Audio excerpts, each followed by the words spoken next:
Abres la despensa y ahí están.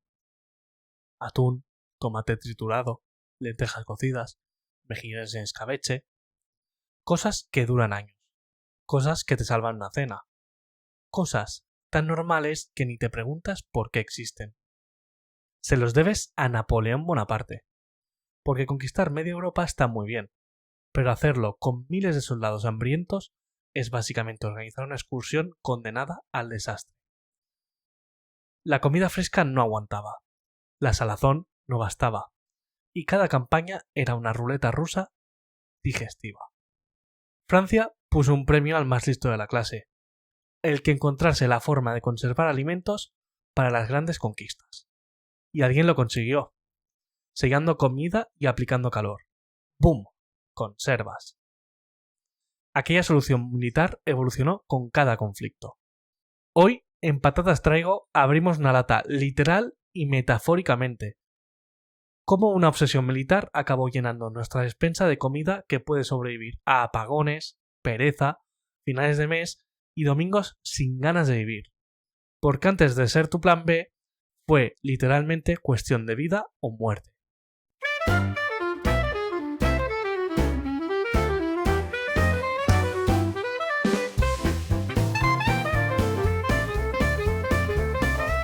Patatas Traigo con Enrique Ruiz y Miguel Mateo. Bienvenidos a un nuevo capítulo de Patatas Traigo, el podcast donde hablamos de lo que está pasando en el mundo de los alimentos, de esas curiosidades y movidas que no sabías que querías saber.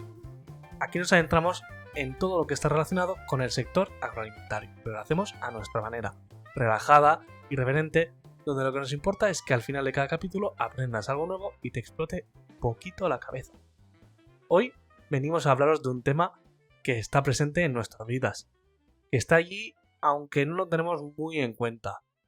Os venimos a hablar de las conservas, de la invención, de ese gran momento que cambió la historia de la alimentación para siempre. Para hablar de ese tema necesito a alguien que de latas y de hambre sabe un rato. Hola Miguel, ¿cómo estás? ¿Me has llamado pobre? No te he llamado pobre, te he llamado autónomo. ¡Hostia! ¡Qué dolor! Nada, esto para los que nos están escuchando, la lata de fritado del Carrefour está bastante bien si le echas 2 huevos encima, te apaña un almuerzo. O sea, ¿Me puedes pagar huevos tú? Pues, últimamente está más jodida la cosa, porque en el último año se han encarecido excesivamente. Pero bueno, siempre puedes ir al parque y robar huevos de paloma. ¡Wow! ¿Sabes que estaba muy de moda en los bares que te pusiesen jamoncito con un huevo de codorniz, una mierda así? A lo mejor puedo hacer algo parecido con palomas. Ah, sí. ¿A qué bares vas tú que te ponen jamón con huevo de codorniz? ¿A ti no te han puesto nunca jamón con huevo de codorniz? No. Los catalanes tenéis un problema de gustos, O sea, Aquí te doy la razón. Ojalá ir a un bar y que me pusieran jamón con huevo de codorniz. pues que cuidado. Eso yo lo he visto mucho, tanto que, o sea, de estas cosas que tú ves en los bares, hostia, esto está bueno y lo haces en casa. Comprar huevos de codorniz, hemos hecho ahí unos montaditos con sus... Claro, es que vosotros restregáis el tomate de mala manera en un pan, es que no sabéis comer un pan en condiciones. Bueno, un día ya hablaremos de los que saben comer y lo que no, pero hoy no es ese día. Hoy venimos a hablar de algo muy chulo, la verdad. De conservas y... Aquí me gusta mucho el pequeño apunte, Enrique. Seamos honestos. O sea, en el guión, en esas ideas felices que tú y yo hacemos cuando tal... un capítulo de conservas estaría muy bien. Y de repente alguien dijo... ¿Y si lo mezclo con la guerra, qué pasa? Y aquí estamos. Es que, o sea... Bueno, es que al final es un tipo de alimento que hace mucho para la guerra, ¿no? O sea, no porque cojas una lata y se la lances a la cabeza a alguien, sino porque el tipo de alimento que es, creo que está muy pensado para esa funcionalidad. Bueno, sí. Aunque a mí la idea de utilizarla como arma arrojadiza, cuidado.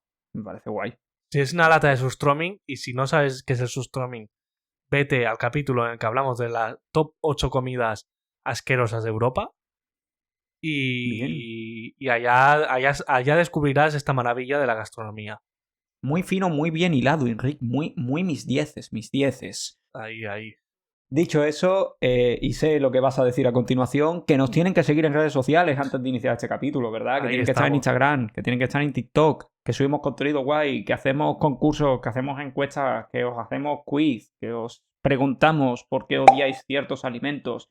Claro, estamos expandiendo el patataverso. Si te quedas solo en el podcast, estás viendo la mitad. Lo cual no evita que cuando termines el capítulo de podcast le des un like y lo compartas, hijo de perra. Ahí estamos. Todo forma parte del pack. Y con esto tenemos ya una introducción en condiciones y empezamos, ¿no? Con el. Ya ahora sí. Con esto tenemos el check en la introducción y ahora ya podemos entrar en materia. Podemos entrar en empezar la chicha. Empezar la chicha y empezar a hablar de Napoleón. Ahí, ¿Qué es lo que la gente quiere? Tirado. ¿Qué es lo que la gente quiere? Que hablemos de Napoleón. Solo.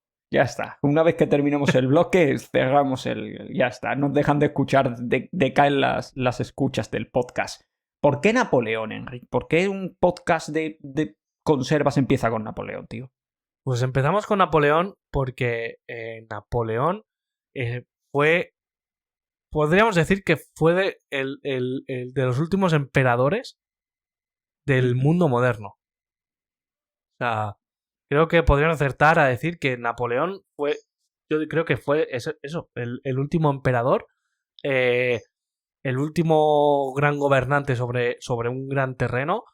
Pensad que en su época de expansión militar, Napoleón había conquistado medio mundo. O sea, y era increíble. Entonces, ¿qué pasa? Que para mantener y conquistar esos territorios necesitas unas tropas enormes. Y esas tropas enormes necesitan un gran consumo energético y de alimentos. Sí. Tendrán que estar bien nutriditas. Me gusta la frase esa que está puesta en el guión de un ejército marcha sobre su estómago. Ostras, es que a ver cómo conquistas tú medio mundo con la gente raquítica. O sea, no. Claro, o sea, tú imagínate tener que mover un ejército de 15.000, 20.000 personas sin unas condiciones decentes de alimentación. Claro, que tengan que pelear, mantener un territorio, que al final lo complicado es, una vez conquisto, mantener ese territorio. O sea, que ahí tenía Napoleón en sus ideas de emperador y de conquista y sus cábalas. Oye, ahí tenía un trabajo arduo y duro, que esta gente era como una plaga vibria, tío. O sea, ahí venga, a conquistar terreno. Y claro, pues le surgió la cosa de decir, oye, ¿cómo alimento a esta buena gente? Ahí estamos. Él se dio cuenta de que los métodos tradicionales del salazón, el ahumado, el secado, que no eran suficientes, primeramente porque eran caros, ¿vale? Sí. O sea, aquí todo es la pasta, ¿vale? Y luego había un tema, que es que la nutrición que les daba a sus ejércitos este tipo de alimentación no era buena, porque al final estaban provocando enfermedades como el escorbuto, que el escorbuto, si habéis escuchado en nuestro capítulo de piratas, es un viejo conocido, sí, ¿vale? Y esto lo que hacía era que sus tropas pues fueran bastante vulnerables. Y luego el tema de que si tienes que ir produciendo alimentos a medida que avanzas en el terreno, es muy fácil que si los ejércitos atacan a tus suministros, te estén fastidiando. O que si los ejércitos cuando se retiran, porque vienes con tus tropas, cuando se retiran, si hacen la táctica de la tierra quemada, que básicamente es me voy, pero lo que dejo lo arraso, allí estás generando un problema para los ejércitos. Entonces, tenían que encontrar una solución.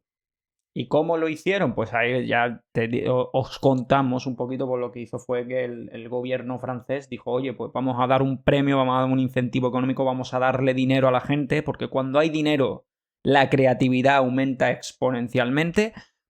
Seres capitalistas de poca monta. Todo nos gusta un poquito de llevarnos al bolsillo. Y en 1795, que soy disléxico, el gobierno francés pues dijo, oye, pues aquí lanzo una recompensa, 12.000 francos, que básicamente son unos 255.000 euros. No está mal. No está nada mal. Un pisito se podía comprar, ¿no? El afortunado, ¿no? Afortunado. Que diese respuesta a Napoleón. Y lo que pedían eran un método nuevo y que fuese eficaz para conservar alimentos en grandes cantidades. Aquí ya veis que no va a haber grandes sorpresas de palillos en el podcast, porque si el capítulo habla de conservas, pues seguramente eso fue lo que alguien inventó. Ahí estamos. No vamos a seguir ahora con otro método. Y aquí entra en escena el señor Nicolas Appert, ¿vale? Qué bien lo has pronunciado, ¿no? Sí, es que también estoy haciendo Duolingo de francés. Hay que estar preparado para todo en la vida. ¿Y para su patrocinio cuándo? Porque creo que le mencionamos en todos los capítulos, tío. Duolingo, páganos, Duolingo. Duolingo, gástate las perras. Que voy con tu color corporativo, Duolingo. ¿Lo has hecho aposta? No, la verdad es que no. En algún capítulo debía de pasar, ¿no? O sea, tenía que ser Tengo X camisetas, o sea, no... En algún momento iba a pasar. Dicho esto, recuperemos. Nicolas Appert. ¿Por qué no suena su nombre? Pues ahora os lo vamos a explicar, ¿vale? Pero este señor se le considera el padre de la ciencia alimentaria moderna. Yo lo voy a discutir después de que hablemos de él, ¿vale? Entonces, este señor básicamente pues desarrolló un método en el que colocaba alimentos dentro de botellas de vidrio, ¿vale? Inicialmente de champán. Las sellaba herméticamente. Porque parece tontería, pero inicialmente de champán. Yo solo voy a hacer una contribución. Para colocar alimentos dentro de botellas de champán, el champán hay que vaciarlo primero. Y hasta ahí. Bueno, porque puede ser que lo hiciera borracho, bueno, pero... Yo no lo he dicho, lo has dicho tú. Bueno, pero es que ser borracho no te quita mérito de tener buenas ideas. Hay ciertas cosas que si las haces borrachos creo que tienes un premio extra. O sea... Claro. O sea, yo creo que le tuvieron que pagar más. Cuando lo vieron allí dijeron, dale un poco más que... Que encima lo hizo todo muy, muy mamado. A ver, seamos sinceros, tío. O sea, coge el tío botellas y decide meter alimentos, reforzarlas con unos corchos para cerrar y ponerle cera y alambre, ¿no? Para que todo quede muy bien aprisionado. Y eso lo tira a un baño María, ¿no? Ahí a un baño de agua hirviendo y dice, tío, pues a ver qué pasa. Eso no explotó porque... O sea, Dios sabe por qué no explotó, porque... O sea... Aquí podríamos hacer un juego, idea de borracho o de niño. Porque de persona funcional, en realidad, yo no estoy muy convencido de que sea. O sea, yo estoy en mi casa y no digo, hostia. Y si empieza a meter cosas ahí y lo tira al agua hirviendo a ver qué pasa. Claro, pero si hay 220.000 euros por medio, tú pruebas. Tu sugerencia es que yo me voy a mantener en que lo hizo por borrachera. Es más, yo creo que no sabía que había dinero. Y luego dijo, hostia. Tío, que pagan. Que pagan y yo le he echado cera a la botella. Easy. Él al final tenía la idea de que el aire era el único agente de descomposición, ¿vale? O sea, él no entendía muy bien por qué pasaba, pero lo que veía es que, pues, funcionaba, que su método, pues, funcionaba. O sea, fue pura potra. Sí, porque aquí se cuenta, ¿vale? Que, bueno, empieza a hacer experimentos y allá como en 1804, 1805, pues lo hacen con varios alimentos, allí los franceses y tal, y ven que los alimentos pues aguantan 4 meses en las botellitas y tal, y dicen, ostras, pues este señor ha empezado a dar con la tecla. Y él sigue refinando. Yo sigo manteniendo que según tú lees más información, más chamba hay aquí. Espérate, porque este señor era un señor... O sea, la historia es curiosa de este señor, ¿vale? O sea, este señor ha quedado enterrado en la historia porque, o sea, él inventó la pasteurización, pero se le ha puesto el nombre de Pasteur por algo, ¿vale? Primer dato de este señor que creo que es muy interesante que nuestra audiencia sepa. Nicolas Appert apoyó activamente la Revolución Francesa, ¿vale? Fue uno de los activistas bastante fuertes. Cuando se derroca la monarquía, a este señor no se sabe muy bien por qué, porque no consigue encontrarlo, lo meten en la cárcel. Tú no has terminado de refinar el dato, pero has dicho, lo tengo que escupir de todas formas. A pesar de que apoyaba la Revolución Francesa, este señor lo meten en la cárcel durante bastante tiempo, y de hecho es allí donde él empieza a darle la vuelta, en plan, a pensar en este método. Es que en prisión... Es que en la cárcel otra cosa no, pero tiempo tienes. Exactamente. O sea, cuadra ahora mejor el tema de decir, pues en botellas. O sea, entonces, a lo mejor... Entonces, este expresidiario borracho llega con su idea al gobierno francés y consigue ganar el premio. Esto tampoco deja en buen lugar al gobierno francés, también te digo. Bueno, son franceses. sea, imagínatelo en las escaleras de la entrada llámalo sitio X donde tenía que ir a presentar su idea, medio borracho, terminándose otra botella más de champán y diciendo, yo he metido cosas aquí. La cosa es que este hombre pues se da el premio públicamente, publica un manual técnico sobre conservación de alimentos envasados, ¿vale? A pesar de que no tenía ni idea de qué conservar. A pesar de que el tío tampoco tenía mucha idea de, en plan, como no sabía por qué funcionaba, pero él hizo su manual de tienes que hacerlo así. ¿Por qué? Porque sí. Créetelo. A mí me funciona. A mí me funciona. Si a ti no te funciona, algo haces mal. La verdad es que comienza a hacer, monta una gran instalación para preparar alimentos para el ejército de Napoleón Bonaparte. Pero, y aquí viene el segundo dato curioso sobre este señor, en 1841, no, antes, perdón, en 1841 pasa otra cosa. Este señor, en 1814, las batallas entre el ejército de Prusia y el ejército de Napoleón hacen saltar sus instalaciones por los aires, revienta su fábrica. Genial. ¿Vale? Y en 1841, ahora sí, este señor se muere solo, arruinado, y lo tiran a una fosa común. Esto... el héroe nacional que inventó la pasteurización. Sin entenderla. Y que ayudó a expandir al ejército de Napoleón y que no se muriera de hambre, acabó solo, arruinado y en una fosa común. Y posiblemente muerto de hambre. O sea, toda ironía es poca. Toda ironía es poca en la vida. Me encanta también que un pobre expresidiario que intenta hacer un negocio legal le revienten el negocio. Todo se ha dicho. Literalmente. O sea, todo mal, ¿no? Era importante pararnos. Habrá quien esté escuchando ahora mismo el podcast y se esté ofendiendo súper fuerte porque dos desgraciados, pues a lo mejor están poniendo un poco a parir a Nicolás Appert.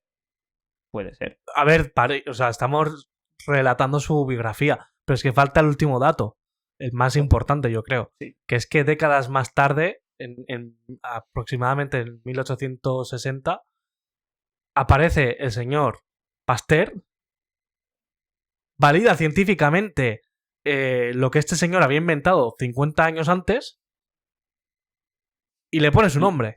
Exactamente, y el muy cerdo se queda al mérito. Esto es y literalmente... Pasteur dice, esto se va a llamar pasteurización. ¿Por qué? Por mis huevos. Exacto. Esto ya lo que le faltó es ir a la fosa común y cagarse en sus restos. O sea, porque fue como rollo... Que un tío se murió pobre y arruinado y... Pues espérate que le pongo el último clavo. O sea... ¿Qué tipo de crueldad es esta, Enrique? O sea, vale, repito, si alguien está escuchando este podcast y le parece un poco falta de respeto que los dos conductores pues hablen así de Nicolás Appert, a ver, entendernos, con todos los datos sobre la mesa, es difícil mantener cierto respeto a la figura de Nicolás Appert. No se respeto él en vida, en muerte difícilmente lo vamos a respetar nosotros. Sí, o sea, y si no lo tenéis claro, rebobinar 5 minutos del podcast y volver a escucharlo. O sea, yo no me voy a parar más en este pobre hombre por no alargar la tragedia, pero es verdad que veníamos a hablar de conservas, pero podríamos seguir hablando del otro rato. Sí, da para el rato. Pero vámonos al Reino Unido, al Bien. gran rival de Napoleón. Porque por aquí también pasaron cositas, ¿verdad? Sí, por aquí la cosa siguió. A ver, bueno, pues ya tenemos, ¿no? Que se inventa la conserva en estas circunstancias, pero se inventa, pero luego viene aquí y bueno, en parte les entiendo, ¿no? Dice Reino Unido que no le hace gracia utilizar un envase francés. O sea, yo paso. O sea, está muy guapa la idea, es verdad que la carne está aguantando, es verdad, pero es que esto viene de Francia. O sea, un carajo. Y Peter Durand patenta la primera lata de hierro y estaño que es mucho más resistente para ese transporte militar que el vidrio, pues que esos envases de Nicolas Appert que bueno, que ya hemos puesto un poco en entredicho. Esto ocurre más o menos pues al poco, ¿no? De que se conozca y se publique esa idea en 1810, cuando a Nicolás le obligan a que lo cuente para llevarse el premio, pues los británicos dicen, pues yo en hierro, chavales. Totalmente. También hay que decir que la lata como arma es mejor que una botella.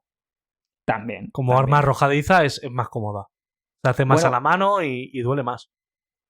Depende si revienta el cristal, perdona que te diga, porque un reventón de un cristal en tu cara, Enric, te deja guapísimo. Pero yo creo que una lata, además de estaño y hierro, que debía pesar unos 500 gramos ahí en tu cabeza, yo creo que te hace más daño, ¿eh?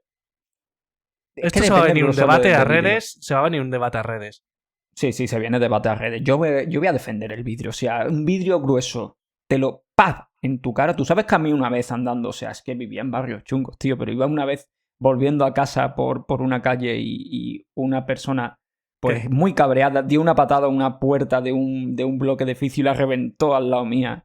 Volaron cristales y yo en plan y luego le vi que fue cojeando porque el ambulatorio estaba una calle más abajo. Esto, cosas de mi niñez.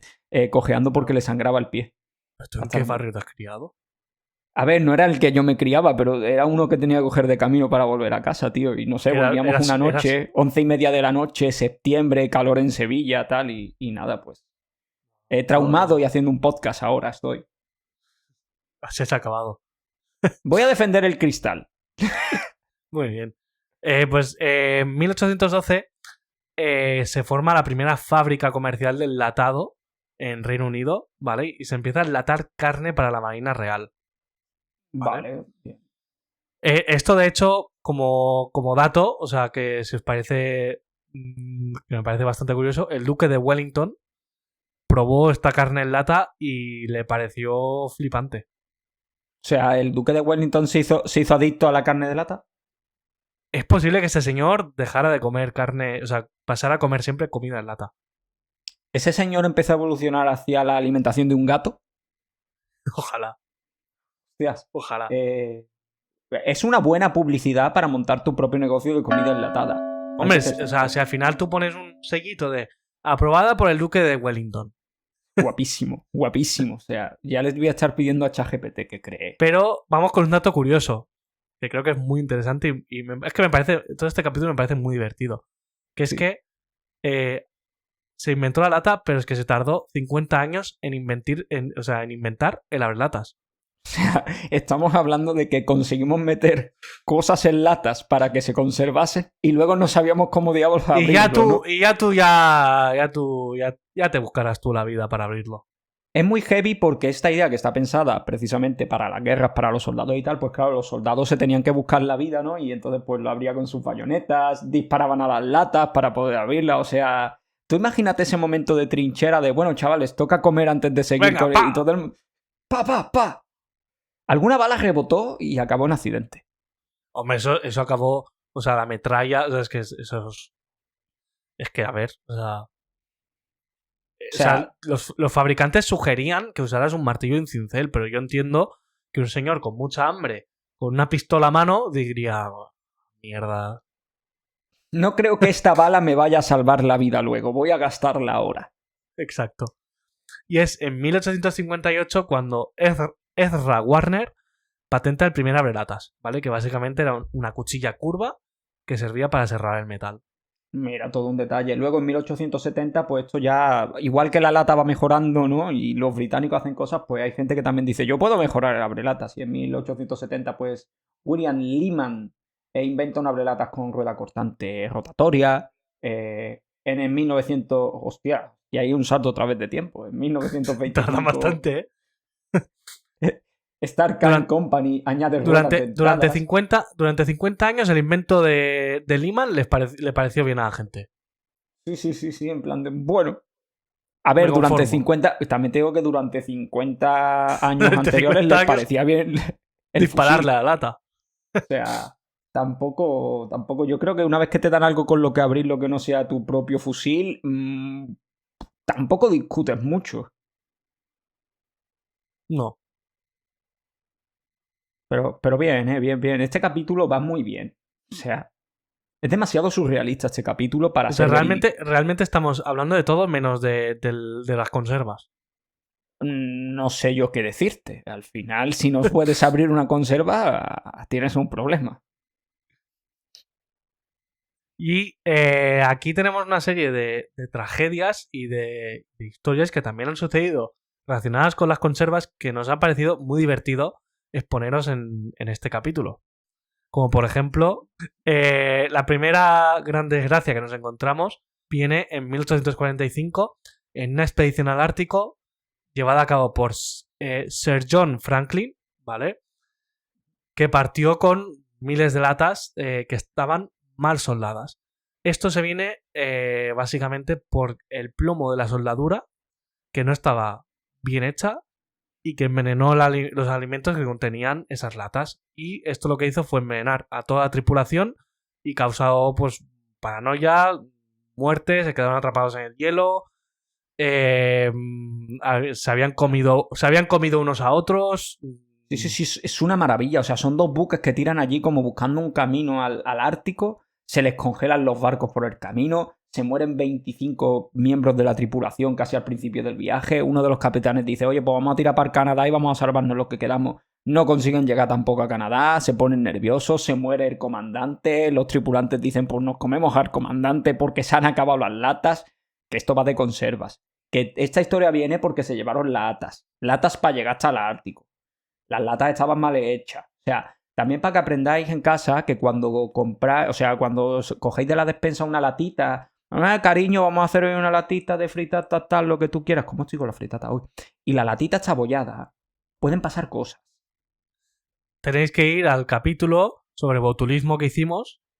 Exacto. Y ahí entenderéis algunas de las cosas que pueden pasar. Te lo he puesto en bandeja. Te la he dejado botando. La verdad es que aquí ha servido bien.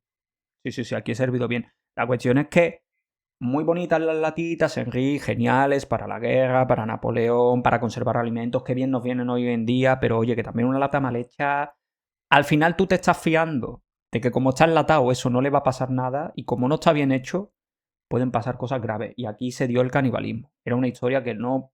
Yo para mí, y esto siendo patatas triangle, no se podía obviar, ¿vale? No se podía. También hay otra, que es el escándalo Goldner, ¿vale?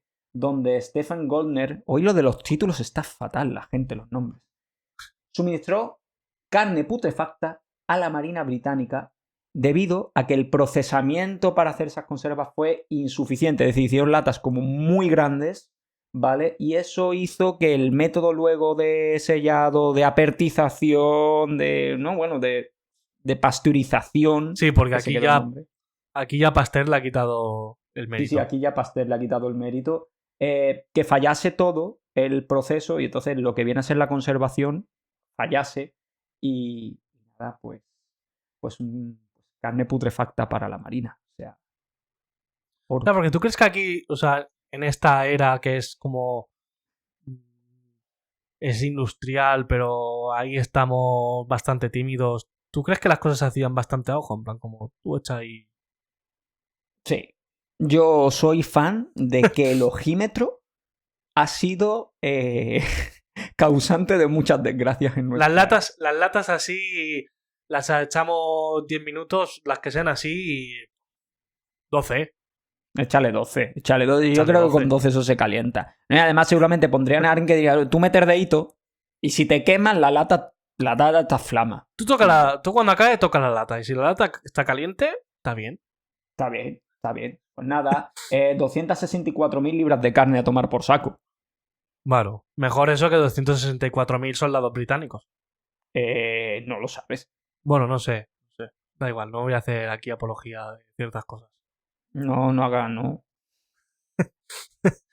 Ten cuidado. Y nos vamos a un poco lo que era el eje central de hablar de conservas y la guerra.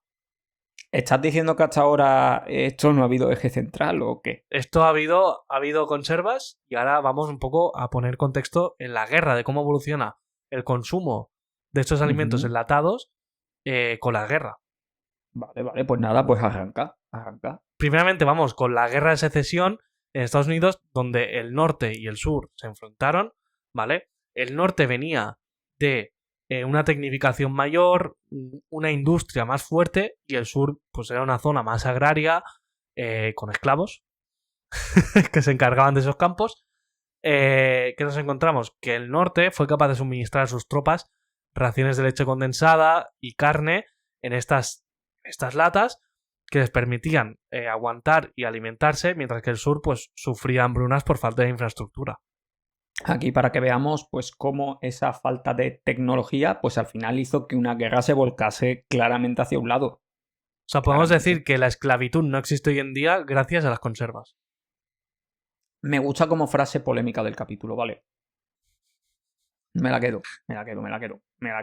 Pero no, un poco, mira cómo las conservas jugaron ahí su carta. Luego también tenemos en la Primera Guerra Mundial, en la que las conservas formaban parte de la dieta básica de los soldados, ¿vale? Especialmente teníamos el bully beef, que era carne curada, y un tipo de estofado. Estas comidas, los soldados... Tú lo del estofado en lata, ¿cómo lo ves? O sea, ¿te mola?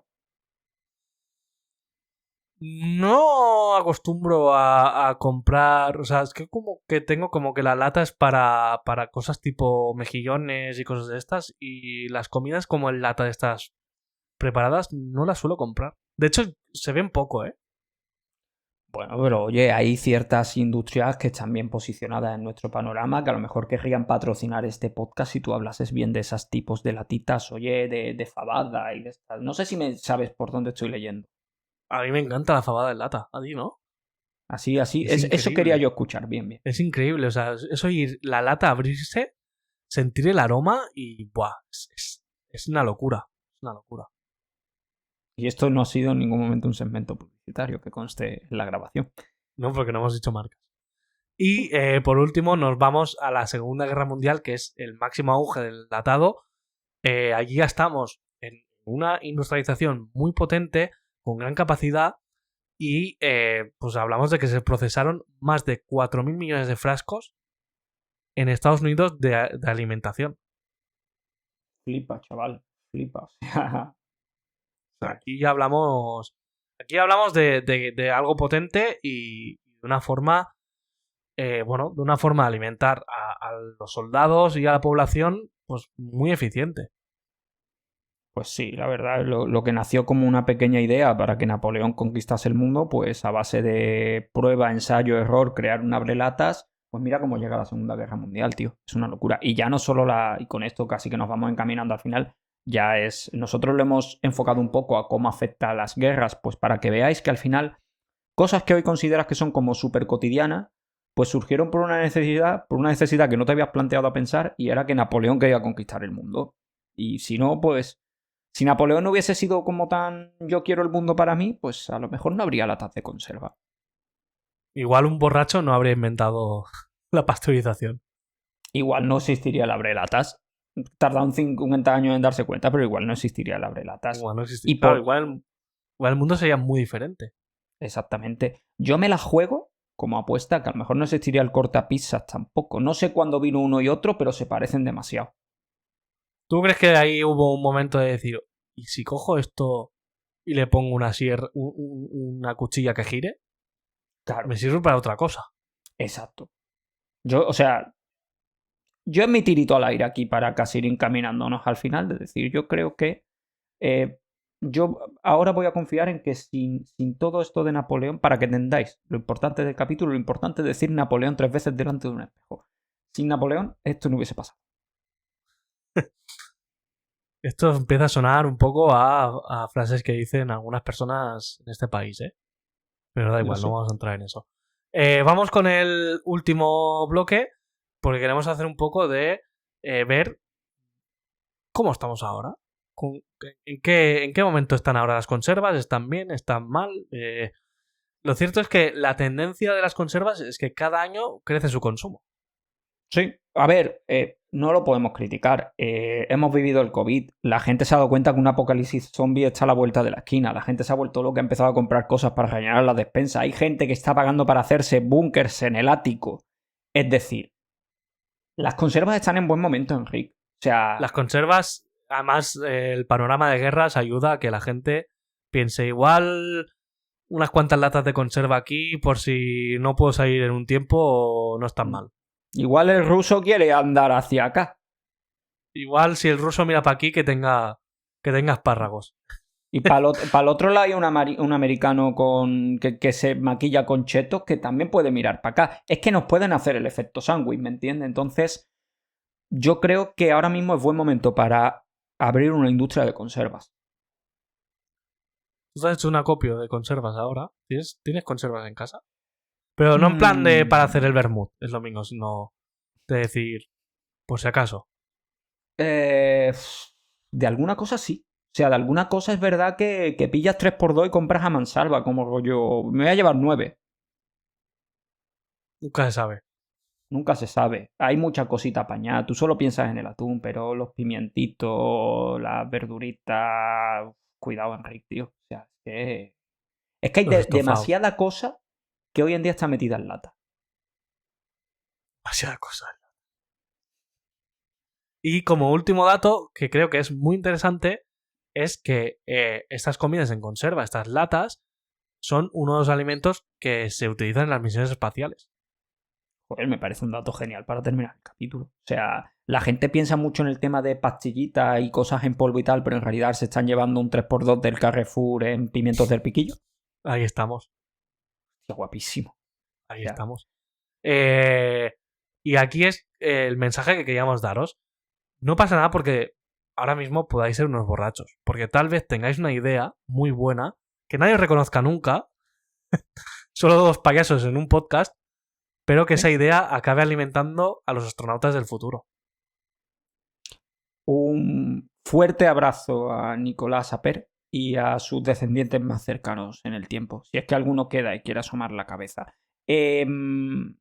Sin ti, sin tu probable, porque no lo hemos documentado, pero lo hemos dado por cierto, alcoholismo, y sin tus ideas que ni tú mismo entendías, hoy los astronautas no se llevarían latas y nosotros no les hubiésemos dedicado un capítulo a las conservas. Muchas gracias, Nico. Gracias, Nico. Te queremos y os queremos a todos. Gracias por escucharnos. Muchas gracias a todos vosotros por habernos acompañado en este capítulo. Recordad que podéis seguirnos en Spotify y en YouTube para no perder ningún capítulo. Recordad que estamos en redes sociales. No sé si hay que hacer también alguna especie de cómic sobre Nicolás Aper. Ahí te lo dejo, mi querido Enrique. Ahí lo dejo. Por si quien se suscriba a Instagram se viene. Y vuelvo a insistir en que si os encontráis con Matt Damon, le deis un puñetazo antes de que hable. Estoy esperando unos queremos. Enrique, dilo. Os queremos. Me parezco un payaso.